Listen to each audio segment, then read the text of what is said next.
عمران اسلم صاحب، صدر انجمن رضائے مصطفیٰ اور چودھری محمد اسلم رفیع۔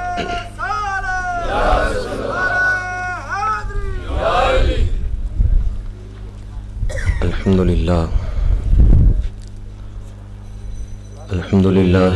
حمد الشاکرین،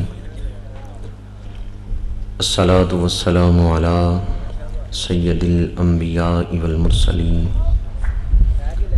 خاتم النبیین، امام المتقین، قائد الغر المحجلین، سیدنا و مولانا محمد المبعوث رحمۃ للعالمین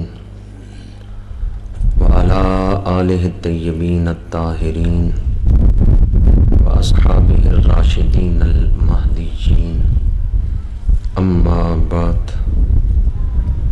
فاعوذ باللہ من الشیطان الرجیم، بسم اللہ الرحمن الرحیم۔ وَمَن يَعْمَلْ سُوءًا أَوْ يَظْلِمْ نَفْسَهُ ثُمَّ يَسْتَغْفِرِ اللَّهَ يَجِدِ اللَّهَ غَفُورًا رَحِيمًا۔ صدق اللہ مولانا العظیم۔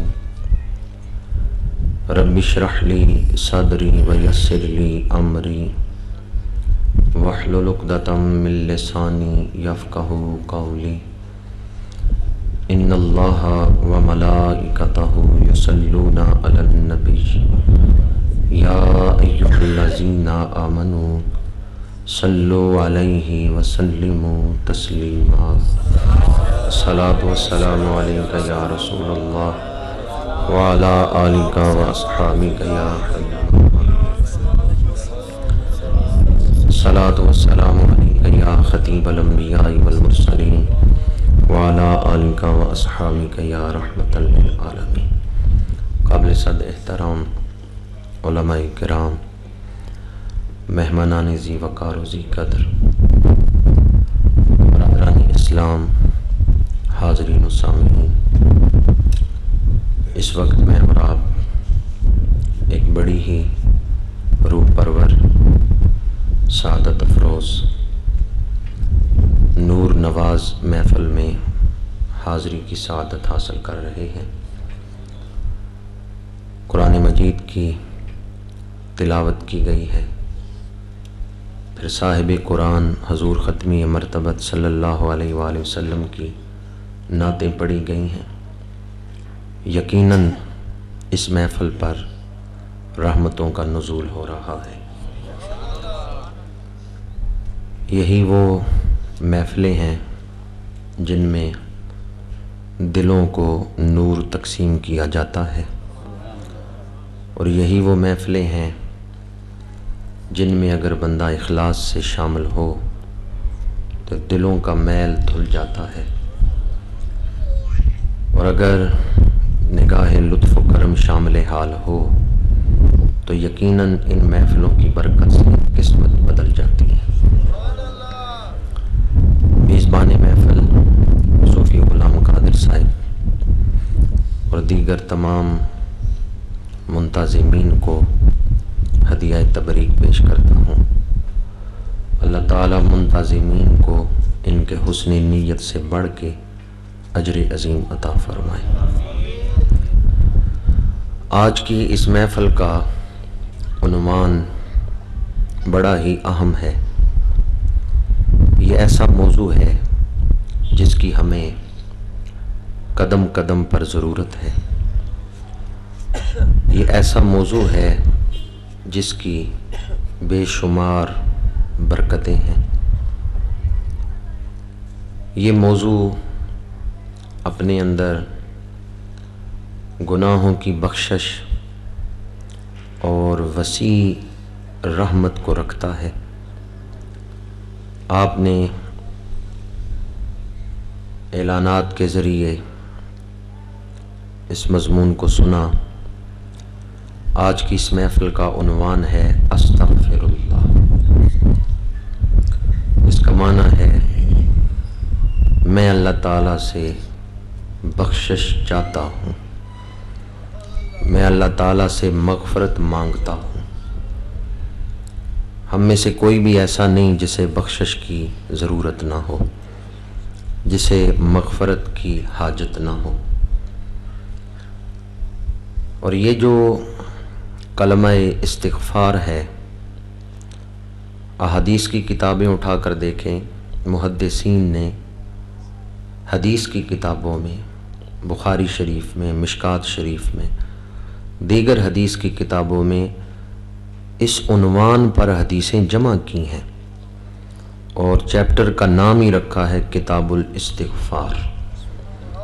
محدثین کے نزدیک یہ اتنا اہم موضوع ہے کہ محدثین نے اس پر احادیث جمع کی ہیں۔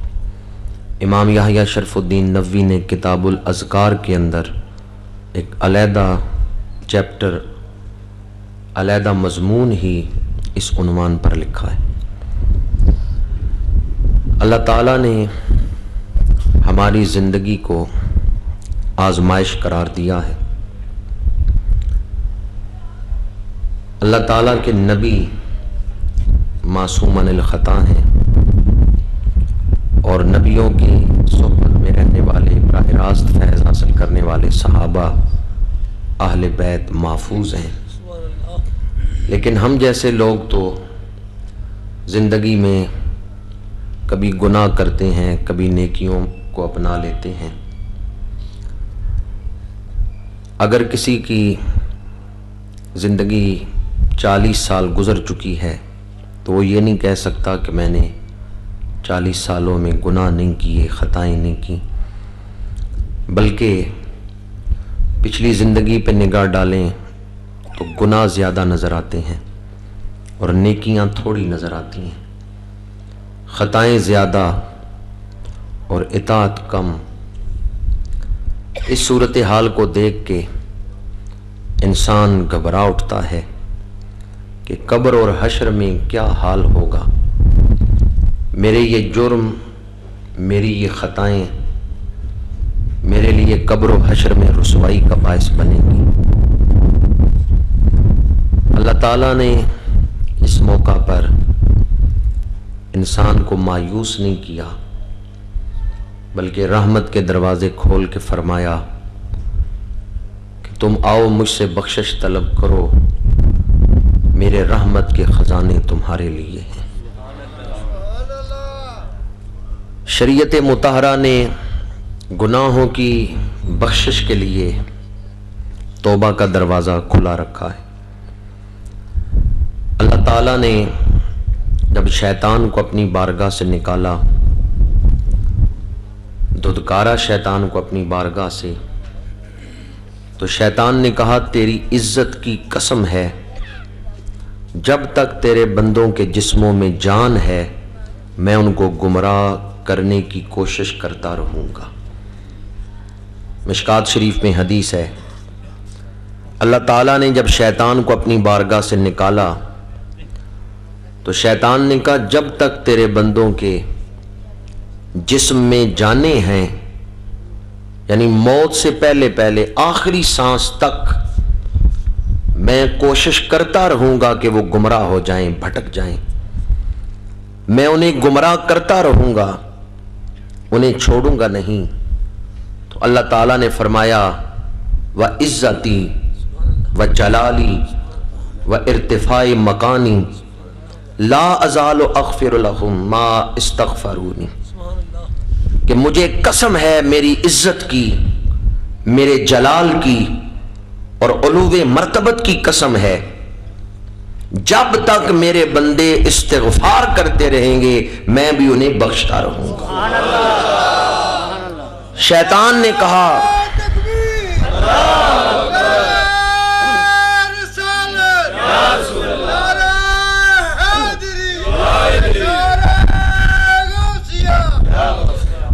شیطان نے کہا میں موت تک انہیں گمراہ کرتا رہوں گا۔ اللہ نے فرمایا میں موت تک ان کے لیے توبہ کا دروازہ کھلا رکھوں گا۔ مجھے اپنی عزت و جلال کی قسم ہے وہ جب تک مجھ سے معافی مانگتے رہیں گے، استغفار پڑھتے رہیں گے، میں بھی انہیں بخشتا رہوں گا۔ امام غزالی نے احیاء علوم الدین میں اس پر ایک بڑی خوبصورت روایت نقل کی ہے، ما استغفرونی کہ جب تک وہ بندے مجھ سے استغفار کرتے رہیں. صحابہ کی محفل لگی ہے. ایک صحابی عرض کرتے ہیں یا رسول اللہ ایک بندے نے گناہ کیا, استغفار پڑھا, اللہ تعالیٰ نے اس کو بخش دیا. استغفار کے بعد اس بندے نے پھر گناہ کر لیا, کیا اب دوبارہ استغفار پڑھے؟ اور اگر دوبارہ استغفار پڑھے تو کیا معافی ہو جائے گی؟ حضور نے فرمایا دوبارہ استغفار پڑھے, اللہ اس کو دوبارہ بخش دے گا. یا رسول اللہ اگر دوبارہ استغفار پڑھنے کے بعد اس نے پھر گناہ کر لیا, حضور نے فرمایا وہ تیسری دفعہ استغفار پڑھ لے, اللہ معاف کر دے گا. صحابی عرض کرتے ہیں یا رسول اللہ ایک آدمی بار بار استغفار پڑھتا ہے اور بار بار گناہ کرتا ہے, گناہ بھی نہیں چھوڑتا, استغفار بھی نہیں چھوڑتا, تو کیا اس کو بھی استغفار کا فائدہ ہوگا؟ گناہ بھی نہیں چھوڑ رہا پر استغفر اللہ پڑھنا بھی نہیں چھوڑتا, کیا اسے بھی یہ استغفر اللہ پڑھنے کا فائدہ ہوگا؟ حضور نے فرمایا جب تک وہ استغفر اللہ پڑھتا رہے گا میرا رب بخشتا رہے گا. بندہ جب تک استغفر اللہ سے ملول نہیں ہوگا, اکتا کے اس کو چھوڑے گا نہیں, اللہ تعالیٰ اس وقت تک اس پہ کرم کرتا رہے گا. پتا چلا بندہ استغفر اللہ پڑھنا چھوڑتا ہے, رب اس پر رحمت کا دروازہ بند نہیں کرتا. بندہ چھوڑ دیتا ہے استغفر اللہ پڑھنا, اللہ کی بارگاہ سے اس کو دھتکارا نہیں جاتا. اللہ کی بارگاہ سے موت کے وقت تک, جب تک موت کا فرشتہ نظر نہیں آتا, دروازہ کرم کھلا ہے. بندہ جب بھی پڑھے استغفر اللہ, الہی مجھے بخش دے, اللہ تعالیٰ اس کو اپنی رحمت عطا فرما دیتا ہے. استغفر اللہ کا لغوی معنی کیا ہے؟ اس لفظ کا اصل جو مادہ ہے وہ ہے غین, فے اور رے. ان تین حرفوں سے مل کے جو مصدر بنتا ہے اس کا معنی ہے چھپانا, کسی چیز کو ڈھکنا. اور جب اس سے استفعال کا باب بنا, استغفر یستغفر, تو پھر اس کا معنی ہوا کہ بندہ عرض کرتا ہے پروردگار میرے گناہوں کو اپنے کرم کی چادر سے ڈھانپ دے, میں مانگتا ہوں کہ مجھے ڈھانپ دے, مجھے اپنے کرم کی چادر عطا فرما. اور بندہ جب مانگتا ہے کہ پروردگار میرے گناہوں کو چھپا, اللہ کا نام ہے غفار. اللہ کے صفاتی ناموں میں سے ایک نام ہے غفار, اور غفار کا معنی ہے ڈھانپنے والا, مغفرت عطا کرنے والا, بخشنے والا. تو اللہ تعالیٰ کی پھر شان غفاریت کا اظہار ہوتا ہے اور بندے کے گناہوں کو معاف کر دیا جاتا ہے. مشکات شریف کی حدیث ہے جب کوئی بندہ گناہ کرنے کے بعد پڑھتا ہے استغفر اللہ, اللہ تعالیٰ فرماتا ہے فرشتوں دیکھو اس بندے کو پتا ہے کہ میرا کوئی رب ہے جو گناہوں پر گرفت کرتا ہے, اس کا ایمان ہے میری ذات پر, یہ میری گرفت سے ڈرتا ہے تبھی تو استغفر اللہ پڑھ رہے.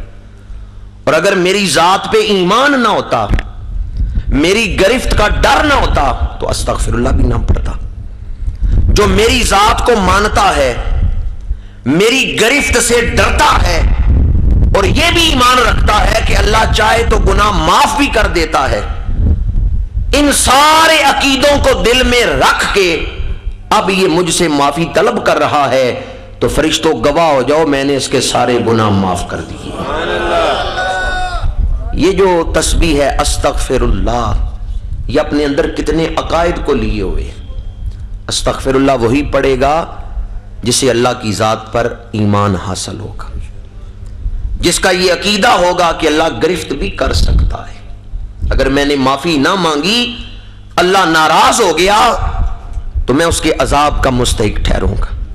اور جس کا یہ بھی ایمان ہے کہ اللہ بخشنا چاہے تو بخش بھی سکتا ہے. اسی کی تشریح میں ایک دوسری حدیث ہے, اللہ تعالیٰ نے فرمایا جو بندہ یہ جانتا ہے, حدیث قدسی ہے, مضمون اللہ تعالیٰ کے الفاظ حضور کے, حدیث قدسی, جو بندہ یہ جانتا ہے کہ میں بخشنے کی قدرت رکھتا ہوں, انی ذو قدرت علی مغفرت الذنوب غفرت لہ, جو بندہ اس بات پر ایمان رکھتا ہے کہ میں رب گناہ بخشنے کی قدرت رکھتا ہوں، جس کا اس بات پر ایمان ہے، اللہ فرماتا ہے غفرت لہ، میں نے اس کو بخش دیا۔ جس کا کس بات پر ایمان ہے کہ اللہ گناہ بخشنے کی قدرت رکھتا ہے، اللہ گناہ بخشنے کی، یہ لفظ آپ سے کہلوانا چاہتا ہوں، اس پر ایک بڑا خوبصورت نقطہ آپ تک پہنچانا چاہتا ہوں۔ اللہ گناہ بخشنے کی قدرت رکھتا ہے۔ ایک ہے قدرت، ایک ہے قانون۔ قانون اللہ نے یہی بنایا ہے کہ حقوق العباد جب آپ کسی سے معاف کروائیں گے، قیامت کے دن حقوق العباد معاف ہوں گے تو پھر جنت نصیب ہوگی۔ حقوق اللہ تعالیٰ معاف کر دیتا ہے، لیکن حقوق العباد بندوں سے معاف کروانے ہوں گے۔ لیکن اللہ قدرت رکھتا ہے کہ آپ کو بندوں سے معاف نہ کروانے پڑے، رب خود ہی معاف کروا لے۔ قدرت رکھتا ہے یا نہیں؟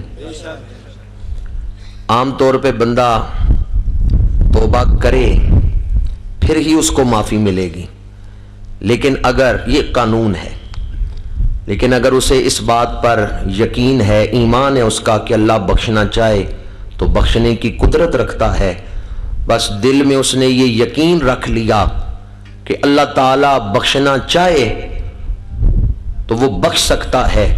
میرات المناجی میں حکیم الامت رحمۃ اللہ تعالیٰ علیہ نے لکھا ہے، بندہ بس دل میں یہ یقین رکھے، اس کا یہ یقین اللہ کی بارگاہ میں قبول ہو تو اللہ تعالیٰ اس کو یوں ہی بخشش عطا فرما دیتا ہے۔ ایمان سے بتائیں، ایسے سخی سے مانگنا چاہیے یا نہیں مانگنا چاہیے؟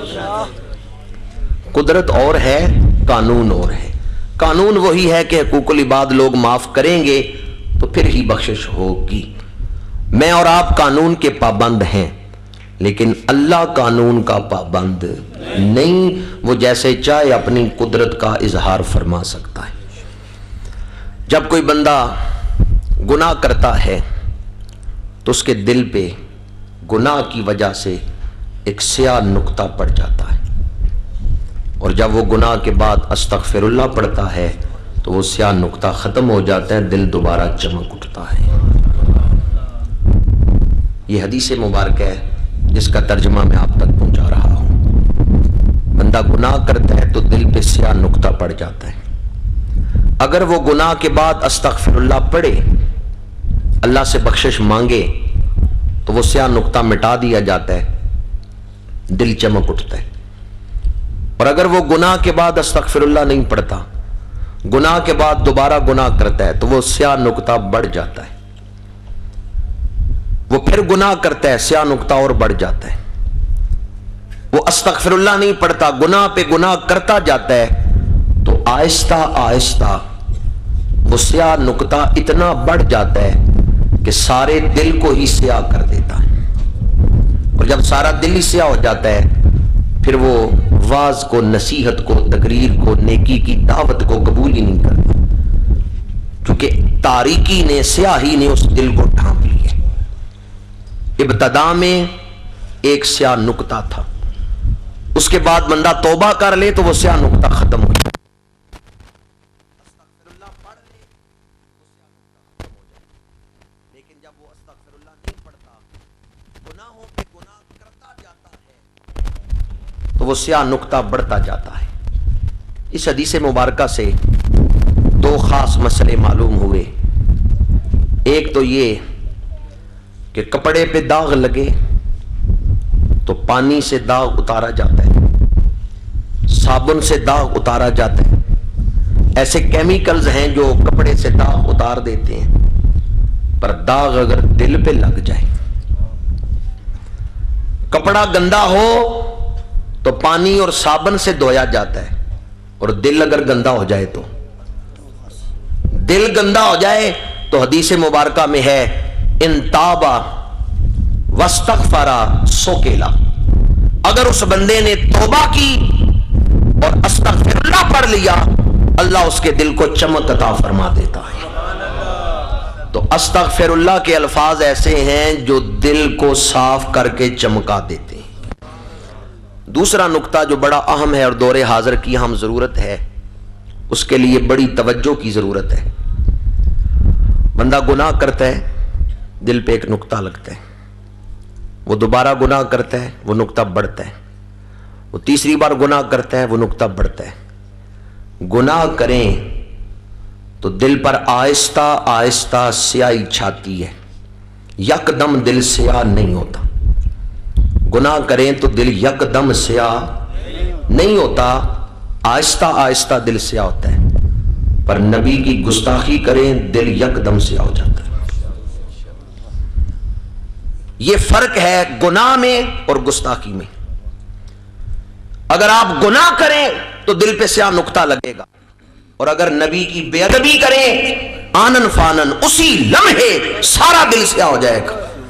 شیطان نے ایک ہی گناہ کیا ہے، یا اللہ تیرے نبی کو سجدہ نہیں کروں گا۔ جناب آدم علیہ السلام کی بے ادبی اور گستاخی کی ہے، اس ایک بے ادبی سے ہی اس کا سارا دل سیاہ ہو گیا ہے۔ تو انبیاء کرام کی بے ادبی اور گستاخی جو ہے وہ گناہ کی نسبت زیادہ اثر رکھتی ہے۔ گناہ سے تو دل آہستہ آہستہ سیاہ ہوتا ہے اور پھر وہ سیاہی سارے دل پہ چھا جاتی ہے، لیکن اگر اولیاء اور انبیاء کی بے ادبی اور گستاخی کی جائے تو ان کی گستاخی سے دل آہستہ آہستہ سیاہ نہیں ہوتا، دل فوراً سیاہ ہو جاتا ہے۔ انبیاء کرام کی گستاخی سے آہستہ آہستہ اثر نہیں پہنچتا، باب جبریل کے پہلو میں ذرا دھیرے سے فخر جبریل کو کہتے ہوئے یوں پایا گیا، پلکوں سے درے یار پہ دستک دینا، اونچی آواز ہوئی عمر بھر کا سرمایا گیا۔ با خدا دیوانہ باش، با محمد ہوشیار، جب اللہ کی بارگاہ میں آنا تو بے شک دیوانگی سے آنا۔ اللہ رب العزت کی رحمتیں بڑی وسیع ہیں، لیکن جب اللہ کے نبیوں کا ذکر کرنا تو بڑی احتیاط سے کرنا۔ رب اپنے نبیوں کی بے ادبی اور گستاخی کو پسند نہیں فرماتا۔ کوئی ادنا بے ادبی کرے کسی نبی کی، اسے راندہ درگاہ الہی بنا دیا جاتا ہے۔ ان تحبط اعمالکم وانتم لا تشعرون۔ جس طرح نبی کی گستاخی سے دل فوراً سیاہ ہو جاتا ہے، اس طرح نبی کی تابعہ داری سے دل روشن فوراً ہو جاتا ہے۔ نیکی کریں تو دل آہستہ آہستہ روشن ہوگا، مسلسل نیکی کرتے رہیں آہستہ آہستہ دل روشن ہو جائے گا۔ لیکن اگر نبی کی نگاہ پڑے دل فوراً روشن ہو جاتا ہے۔ غوث اعظم کی نگاہ پڑے چور کتب بن جاتا ہے۔ نبی تو شان والے ہیں، یہاں تو ولیوں کی یہ شان ہے۔ ولی نبی کے غلام ہوتے ہیں، فیضان نبوت اولیاء کے سینے میں ہوتا ہے۔ ولی کی نگاہ پڑے تو چور کتب بن جاتا ہے۔ عجب شان تیری یا غوث ولی یا غوث جلی ہے، گراتا ہے چور تو بندہ ولی ہے۔ نگاہ ولی میں یہ تاثیر دیکھی، بدلتی ہزاروں کی۔ عرب کا ایک بدو آتا ہے، ایمان کی حالت میں حضور کی محفل میں بیٹھتا ہے، پھر اٹھ کے چلا جاتا ہے۔ ساری عمر دوبارہ حضور سے ملاقات نہیں ہوئی، ایمان کی حالت میں ایک ہی حضور سے ملاقات ہوئی ہے، اور پھر ایمان پر اس کا خاتمہ ہو گیا ہے۔ ایمان سے بتائیں اس صحابی کے رتبے تک کوئی بڑے سے بڑا ولی پہنچ سکتا ہے؟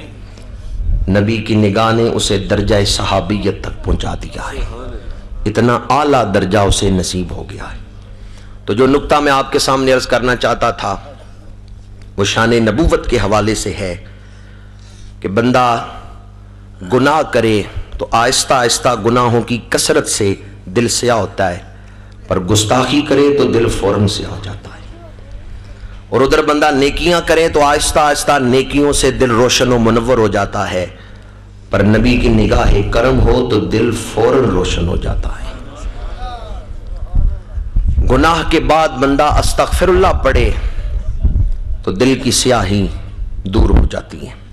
استغفر اللہ اسے پڑھنا نصیب ہوتا ہے جسے اللہ تعالیٰ بخشنا چاہتا ہے۔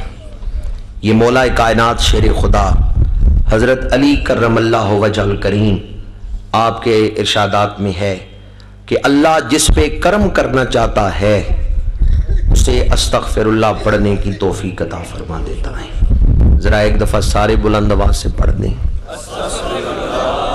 حضرت علی شیر خدا فرماتے ہیں یہ لفظ پڑھنے کی اللہ اسے ہی توفیق دے گا، اسی کے دل میں اس کی محبت ڈالے گا جس پہ اللہ کرم کرنا چاہتا ہے۔ کون سا لفظ؟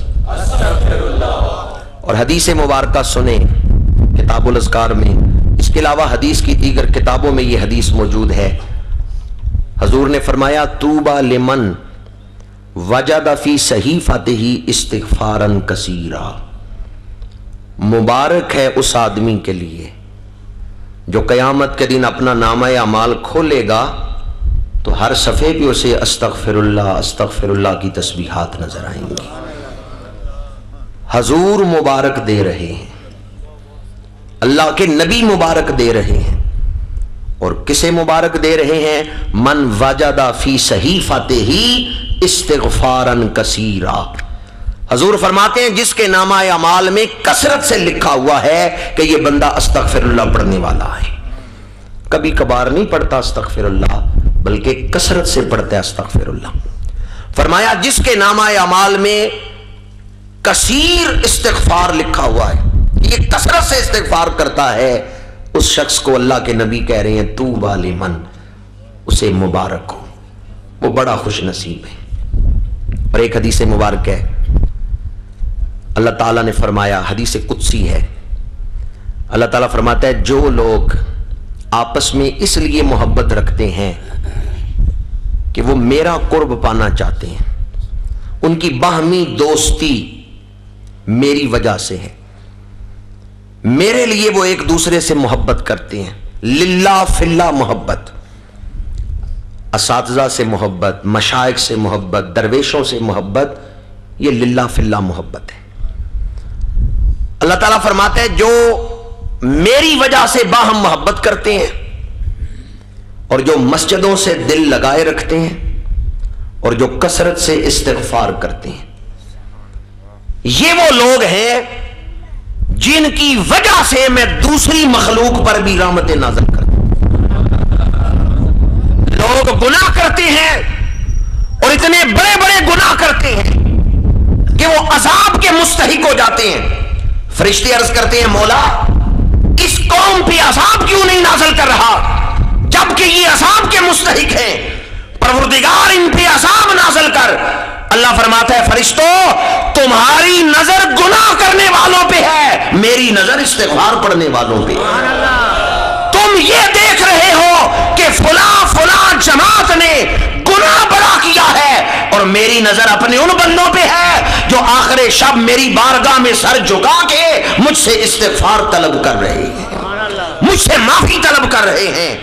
اس حدیث قدسی کا پیغام یہ ہے استغفار پڑھنے والوں کی وجہ سے زمین پہ عذاب نہیں آتا، جو استغفار پڑھتے رہتے ہیں ان کے طلب مغفرت کی وجہ سے، استغفر اللہ پڑھنے کی وجہ سے دوسری مخلوق پر بھی اللہ رحمت نازل کرتا ہے، عذاب رک جاتا ہے۔ استغفر اللہ پڑھنے والوں کی وجہ سے اللہ باقی قوم پر بھی عذاب نازل نہیں کرتا۔ استغفر اللہ ایسا وظیفہ ہے جو عذاب کو روک دیتا ہے۔ حضور کے ایک بڑے پیارے صحابی ہیں جناب حذیفہ رضی اللہ تعالیٰ عنہ، عرض کرتے ہیں یا رسول اللہ میں اپنی بیوی کے ساتھ بڑا سخت بولتا ہوں، میں اپنے گھر والوں کے ساتھ ہمیشہ غصے سے بولتا ہوں، آج مجھے خیال آ رہا تھا کہیں میری زبان مجھے دوزخ میں نہ لے جائے، میری زبان بڑی سخت ہے، یا رسول اللہ کہیں میری زبان مجھے دوزخ میں نہ لے جائے۔ حضور نے فرمایا تو استغفار کیوں نہیں پڑھتا؟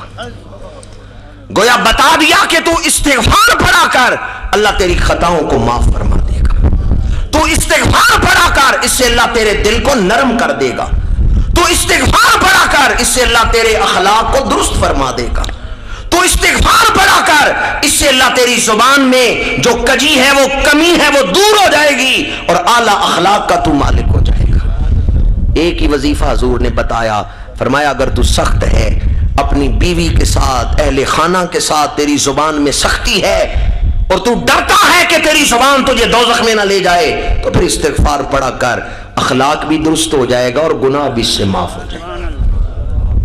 میں نے اب تک آپ کے سامنے وہ احادیث بیان کی جن کی وجہ سے، جن میں استغفار کی ایسی فضیلت بیان کی گئی ہے کہ جو بندہ استغفار پڑھتا ہے گناہ معاف ہوتے ہیں، رحمت عطا ہوتی ہے۔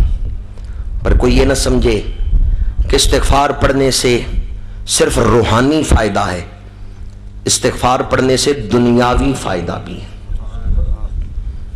مسند امام احمد کی حدیث ہے، حضور نے ارشاد فرمایا من لازم الاستغفار جعل اللہ لہ من کل ضیق مخرجا ومن کل ہم فرجا ورزقہ من حیث لا یحتسب۔ ذرا دل کے کانوں سے سنیں، حضور فرماتے ہیں جو استغفار کو لازم پکڑتا ہے، کثرت سے استغفار پڑھتا ہے، اللہ اس کی مشکل آسان کر دیتا ہے۔ استغفار کا دنیاوی فائدہ، زندگی ہمیشہ آرام سے نہیں گزرتی، زندگی میں کئی مشکلات آتی ہیں۔ جب کوئی رکاوٹ ہو، مشکل درپیش ہو تو استغفار پڑھے۔ اللہ کے نبی فرماتے ہیں استغفار پڑھنے سے رب مشکل آسان فرما دیتا ہے۔ وَمِن كُلِّ هَمٍّ فَرَجًا، اور استغفار پڑھنے سے اللہ دکھ دور کر دیتا ہے۔ دنیاوی فائدہ استغفار کا، ایک تو روحانی فائدہ ہے وہ گناہوں کی بخشش، روحانی فائدہ ہے رحمتوں کا حصول، لیکن استغفار کا دنیاوی فائدہ بھی ہے۔ جو استغفار پڑھتا ہے اللہ اس کی مشکلیں آسان فرما دیتا ہے، جو استغفار پڑھتا ہے اللہ اس کے غم دور کر دیتا ہے۔ اور دور حاضر کا بھی بہت بڑا مسئلہ ہے، اور ہر دور میں انسان اس میں اب مبتلا رہا ہے، رزقہ من حیث لا یحتسب۔ جو استغفار کثرت سے پڑھتا ہے اللہ اس کو وہاں سے رزق پہنچاتا ہے جہاں اس کا خیال بھی نہیں ہوتا، گمان بھی نہیں ہوتا، رب وہاں سے اسے رزق عطا کرتا ہے۔ گویا کشائش رزق کے لیے، وسعت رزق کے لیے بھی استغفر اللہ کا وظیفہ بڑا ہی مجرب وظیفہ ہے۔ اس سے رزق میں بھی برکت ہوتی ہے۔ آپ نے رزق میں وسعت کے لیے بڑے کام کیے ہوں گے، دکان کاروبار کو وسعت، اور آج کل تو نوجوان باہر دوڑ لگا رہے ہیں باہر کے ملک پہنچ جائیں، کتنی جان جوکھوں میں ڈالتے ہیں۔ رزق میں برکت کے لیے انسان کیا کچھ نہیں کرتا، ذرا حدیث مبارکہ کا یہ وظیفہ بھی کر کے دیکھ لیں، آسان وظیفہ، استغفر اللہ پڑھیں رب رزق میں برکت عطا فرما دیتا ہے۔ بندہ کسی بھی نیت سے رب کی طرف متوجہ تو ہو، چاہے حصول رزق کے لیے ہی بندہ آ جائے، رب اس کو دنیا کا رزق بھی عطا فرما دیتا ہے، آخرت کا رزق بھی عطا فرما دیتا ہے۔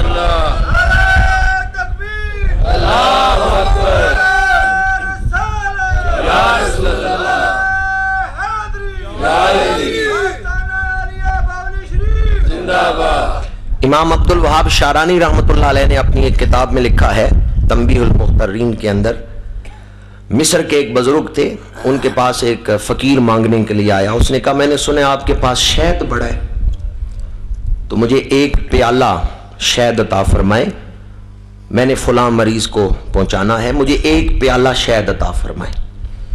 تو ان بزرگوں نے اپنے غلام کو بلایا، کہا اس کو 10 مٹکے شہد کے عطا کر دو۔ درویش نے کہا حضرت وہ ایک پیالہ مانگ رہے آپ 10 مٹکے عطا کر رہے ہیں۔ فرمایا وہ اپنی سوچ کے مطابق مانگ رہے ہیں، ہم اپنی شان کے مطابق دے رہے ہیں۔ امام عبد الوہاب شارانی فرماتے ہیں بندہ اپنی سوچ کے مطابق مانگتا ہے، رب اپنی شان کے مطابق عطا کرتا ہے۔ کوئی آئے صحیح اس کے دروازے پہ، وہ یہی سوچ لے کے آئے کہ میں یہ وظیفہ پڑھوں گا تو دنیا کے رزق میں برکت ہوگی، بندے کی سوچ تو اس دنیا کے مادی رزق تک ہی محدود ہے، وہ یہی رزق مانگ رہا ہے، رب فرماتا ہے یہ اپنی سوچ کے مطابق مانگ رہا ہے پر پڑھ تو استغفر اللہ رہا ہے، نام تو میرا جپ رہا ہے، فرشتوں اسے دنیا کا رزق بھی عطا کر دو، اسے آخرت کا رزق بھی عطا کرو، اسے نیکی کی توفیق، اس کے دل پر توفیقات کے دروازے کھول دو۔ یہ معافی مانگ رہا ہے، جسے میں معاف کرتا ہوں پھر نیکیوں کی توفیق بھی اسے عطا کر دیتا ہوں۔ تو توبہ کرنے، استغفار پڑھنے کے دنیاوی فائدے بھی قرآن مجید میں ہے۔ پہلے تو میں نے اکثر آپ کے سامنے احادیث پڑھی ہیں، قرآن مجید میں ہے کہ استغفار پڑھو اللہ بارش عطا فرمائے گا. تو مجھے بتائیں استغفار کا صرف روحانی فائدہ ہے یا دنیاوی فائدہ بھی ہے؟ جو استغفار پڑھے اور اللہ تعالیٰ کی بارگاہ میں استغفار بخشش کو طلب کرے، اللہ تعالیٰ خالی روحانی بارش ہی نہیں عطا فرماتا، ظاہراً پانی والی بارش بھی انہیں عطا فرماتا ہے. استغفار کی برکت سے خشک کھیتوں کو سیراب کر دیتا ہے. بارش نہ ہو تو عام طور پہ ہم یہی کہتے ہیں یا اللہ بارش عطا فرما، یا اللہ بارش عطا فرما، پر قرآن کہتے ہیں اس وقت پڑھو استغفر اللہ استغفر اللہ استغفر اللہ. یہ مانگنے کا وظیفہ قرآن نے عطا کیا.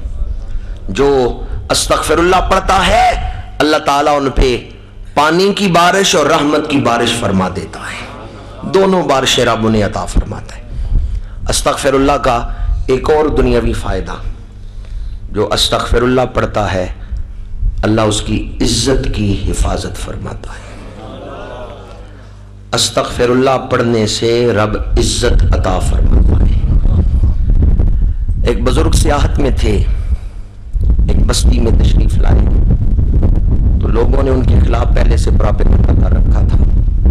جب وہ یہاں پہنچے تو کچھ اوباش کنکریاں لے کے ان کی طرف بڑھے اور ان کو کنکریاں مار رہے ہیں.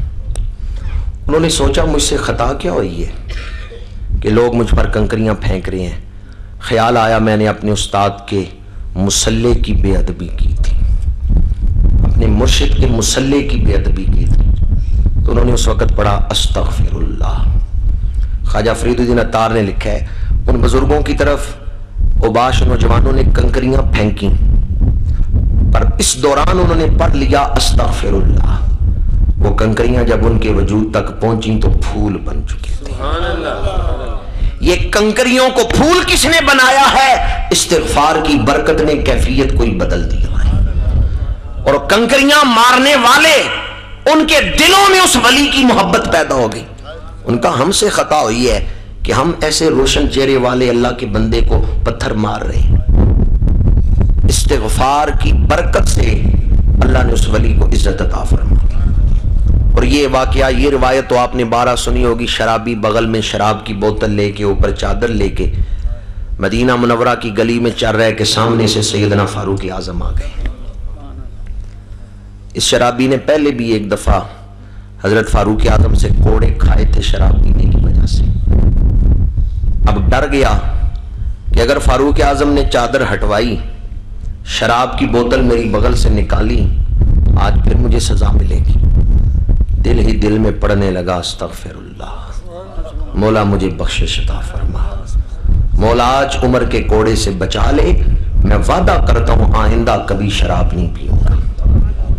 اس دوران حضرت فاروق اعظم پہنچ گئے قریب، فرمایا چادر ہٹاؤ. اس نے کانپتے ہوئے چادر ہٹائی کہ میں تو پکڑا گیا ہوں. ڈرتے ہوئے بغل سے شراب کی بوتل نکالی، ڈھکن اتارا اور شراب الٹنے لگا.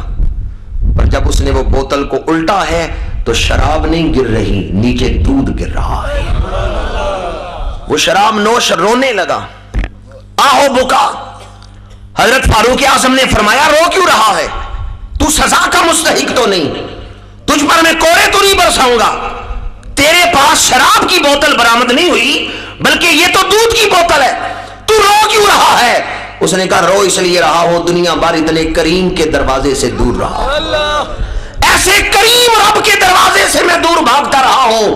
وہ تو اتنا کریم ہے کہ میں نے دل ہی دل میں استغفر اللہ پڑھا، اپنے رب سے بخشش مانگی اور عرض کیا مولا آج عمر کے کوڑے سے بچا لے. میں وعدہ کرتا ہوں زندگی بھر کبھی شراب نہیں پیوں گا. میرے رب نے شراب کو دودھ سے بدل دیا ہے، میرے رب نے تاثیر بدل دی ہے. یہ استغفر اللہ کی برکت ہے. یہ کلمہ استغفار عزت کا ضامن ہے. جو استغفر اللہ پڑھتا ہے اللہ تعالیٰ اس کے سر پہ عزتوں کے تاج سجا دیتا ہے. کلمہ استغفار اپنے اندر بے پناہ برکتیں رکھتا ہے. اور یاد رکھیں استغفار پڑھنے سے صرف استغفار پڑھنے والے کو ہی فائدہ نہیں ہوتا، اس کے ماں باپ کو بھی فائدہ ہوتا ہے.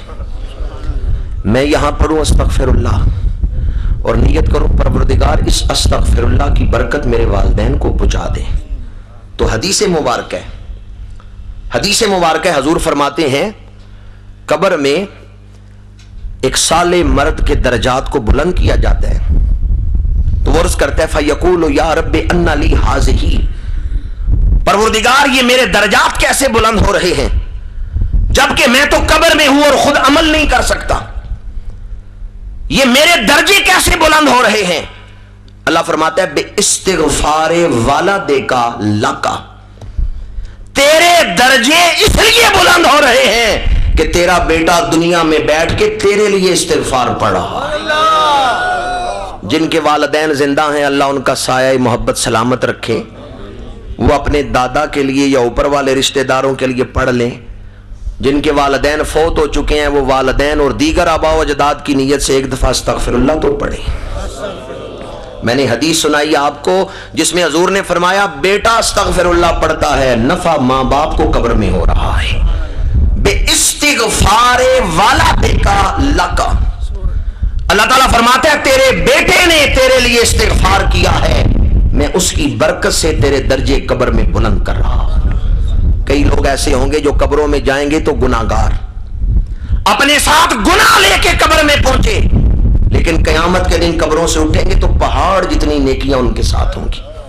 یا اللہ یہ نیکیاں ہم نے نہیں کی، پھر یہ ہمیں کیوں عطا کی جا رہی ہیں؟ اللہ تعالیٰ فرمائے گا تمہاری نیک اولاد تمہارے لیے استغفار کرتی رہی ہے۔ اور بڑی مشہور حدیث ہے، صحابہ نے عرض کیا یا رسول اللہ صلی اللہ علیہ وسلم، ہمارے عزیز و اقارب جو فوت ہو چکے ہیں اگر ہم ان کو کوئی تحفہ دینا چاہیں تو کیا ہم ان کو کوئی تحفہ دے سکتے ہیں؟ جبکہ ہمارا جہان اور ہے ان کا جہان اور ہے، ہم دنیا میں وہ قبر میں، اس جہان سے اس جہان میں کوئی تحفہ بھیجا جا سکتا ہے؟ فرمایا ان ہدیۃ الاحیاء للاموات، ان ہدیۃ الاحیاء للاموات الاستغفار لهم، اگر زندہ لوگ مرحومین کو تحفہ دینا چاہیں تو وہ استغفار پڑھیں، اللہ استغفار کو تحفہ بنا کے قبر میں پہنچا دیتا ہے۔ کلمہ استغفار اپنے اندر کتنے فائدے رکھتا ہے، کس کس پہلو سے اس کلمے کی شان میں آپ کے سامنے بیان کروں۔ پڑھنے والے کے گناہ معاف ہو رہے ہیں، پڑھنے والے کو روحانیت نصیب ہو رہی ہے، پڑھنے والے پہ اللہ راضی ہو رہا ہے، پڑھنے والے پہ اللہ رحمتیں نازل کر رہا ہے۔ اس استغفار پڑھنے والے کی وجہ سے اللہ اس کے محلے پر اس کی بستی پر عذاب نازل نہیں کرتا، وہ دوسرے لوگوں کے لیے باعث رحمت بن گیا۔ اور استغفار پڑھنے سے رزق میں برکت، استغفار پڑھنے سے مشکلات میں آسانی، استغفار پڑھنے سے غموں سے نجات، استغفار پڑھنے سے رزق میں برکت، استغفار پڑھنے سے اللہ عزت عطا فرماتا ہے۔ اور استغفار پڑھنے سے اپنے آپ کو ہی فائدہ نہیں بلکہ ماں باپ کی روحوں کو بھی فائدہ ہوتا ہے۔ ایک کلمہ استغفار اپنے اندر کتنی رحمتیں رکھتا ہے۔